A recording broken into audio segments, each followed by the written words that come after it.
Muito bem, agora nós iremos para a etapa prática de implementação do nosso circuito RL série, onde iremos fazer a constatação prática da tensão medida sobre o indutor. Na prática, nós temos aqui um resistor R medido de 268,42 ohms e um indutor medido de 3,3393 mH. Vale lembrar que esse indutor prático ele também tem uma resistência interna, uma resistência série, a qual foi medida de 84,93. Então, as etapas com esses valores levantados, nós iremos para a etapa de simulação e depois para a comprovação prática. Ok? Então, nesse momento, nós primeiro iremos verificar as medições feitas dos componentes do resistor e do indutor propriamente dito. A nossa indutância medida através da ponte LCR, a indutância total aqui do circuito é de 3,3391 mH. Ok? O nosso indutor apresenta uma resistência interna. Vamos medir a resistência interna desse conjunto indutivo.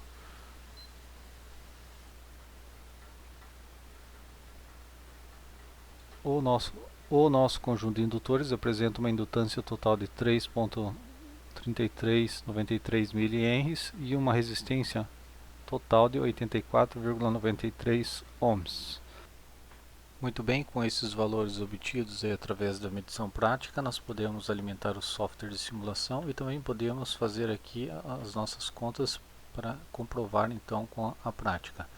Muito bem, nós temos então aqui que a tensão da nossa fonte, tensão V1, é uma tensão senoidal com 5 volts de pico.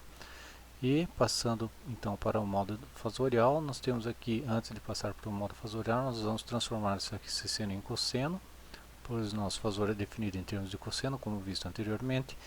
E aí nós temos então que a nossa tensão da fonte, tensão V1, no tempo ela é 5 cosseno de ômega t menos 90. O nosso seno ele vai ser transformado num cosseno, então o nosso cosseno ele tem que voltar 90 graus para continuar sendo um seno.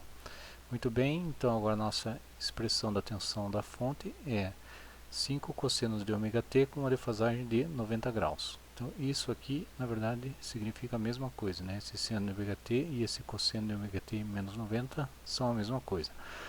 Transformando então esse cosseno aqui para um fasor, a tensão da fonte seria, na forma polar, seria 5 com ângulo menos 90 graus. Olhando aqui para o nosso indutor ele tem uma indutância de 3,3393 mH. Então, encontrando a reatância indutiva deste indutor, através da fórmula XL igual a J vezes 2πfL, o J significa uma defasagem de 90 graus, lembrando, né? Então, o nosso XL calculado seria de 209,708 ohms, defasado de 90 graus. Mas como nós vimos, o nosso indutor ele é o conjunto da indutância mais a resistência interna, a resistência série de 84,93 ohms. Portanto, o nosso indutor tem uma impedância total que pode ser calculada através da soma da parte resistiva mais a parte reativa. Nesse caso, a nossa impedância aqui do nosso indutor é de 226,25 ohms de módulo, com um ângulo de 67,95 graus. Né? Através dessa expressão da soma da parte resistiva mais a parte reativa, a gente chega então na impedância do nosso indutor. Muito bem, como visto anteriormente, a gente vai aplicar o divisor de tensão para chegar então na tensão da tensão total que chega no nosso indutor. Então, o cálculo da tensão no indutor seria a tensão da fonte vezes a impedância do indutor sobre a soma aqui de R1 mais a impedância do nosso indutor. Substituindo os valores, fazendo a divisão, nós chegamos então que a tensão no nosso indutor ela vai ter um módulo de 2,75 volts e um ângulo de defasagem de menos 52,74 graus. Então, transformando a tensão do indutor do domínio fasorial para o domínio temporal, nós temos aqui uma amplitude, uma tensão de pico de 2,75, cosseno de ômega t menos o ângulo de defasagem, que é 52,74 graus. Voltando então para a forma senoidal, o cosseno é um seno adiantado aqui de 90 graus. Então eu vou ter que somar 90 graus aqui no ângulo de fase. Portanto, a tensão no indutor, tensão final, seria 2,75 seno de ômega t mais 37,26 graus. Na prática, então, o que significa isso? A tensão da fonte está representada aqui em vermelho, ela é uma tensão senoidal com 5 volts de pico na frequência de 10 kHz. Então a tensão que está chegando no indutor, ela é uma tensão aqui representada por essa forma de onda em verde, que aqui em 0, se eu substituir 0 aqui no tempo, na expressão temporal da tensão no indutor, nós temos uma tensão de 1,66 volts. Ou seja, ela já está adiantada em relação à tensão da fonte. A tensão da fonte sai de 0, a tensão no indutor já está em 1,66 volts. Observando aqui, então, nós temos uma defasagem de 37,26 volts, estando então a tensão no indutor adiantada em relação à tensão total da fonte, ok? Muito bem. Jogando esses dados no nosso simulador, no LT Spice 4, nós podemos então comprovar esses valores obtidos. A tensão aqui de pico no simulador deu 2,71 volts, muito próximo aqui do nosso 2,75. E a defasagem, aqui o ângulo de defasagem entre a tensão V1 e a tensão VL pode ser calculado aqui através do tempo entre as duas formas de onda. Através do LT Spice a gente chega que o intervalo de tempo entre a tensão no indutor e a tensão total da fonte é de 10 microsegundos. Fazendo a regrinha de 3, como o período é 100 kHz, 100 kHz tem, como a frequência é 100 kHz, ela nos dá um período significa um período de 100 microsegundos. Em 100 microsegundos eu completo 360 graus, e em 10 microsegundos eu tenho então a defasagem desejada. A defasagem desejada, então, fazendo a regrinha de 3, deu 36,58 graus, que é muito próximo aqui do nosso 37,26 calculado, ok?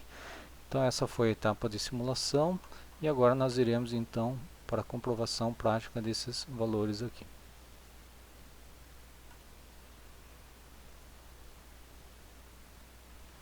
Muito bem, nós estamos na parte então de implementação prática do nosso circuito RL e para isso nós iremos utilizar aqui o nosso osciloscópio para PC para fazer as medições aqui em cima do nosso circuitinho RL. Aqui está o nosso indutor, aqui está o nosso resistor, aqui está o nosso indutor, conjunto de indutores formando um único indutor.